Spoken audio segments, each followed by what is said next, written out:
How to delete your TikTok account. Welcome to my channel, and today I will tell you how to easily delete your account in the application TikTok. Everything is very simple.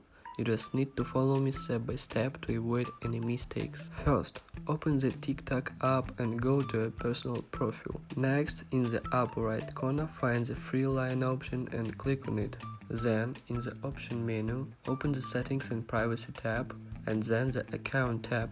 Once you have opened this tab, at the bottom, click on Deactivate or Delete Account. If you want to deactivate your account, this feature will allow you to disable your account for a while. Your account will not be displayed to other users. You will not be able to do anything in your account. If you want to delete your account, this feature will allow you to permanently deactivate your account. To delete an account, click on Delete Account Permanently. Then choose a reason or give a random reason. Next, you will be able to save your data, or you may not to do so, and press continue twice. You will be able to return your account within 14 days. After this time, the account will be completely deleted. That's it.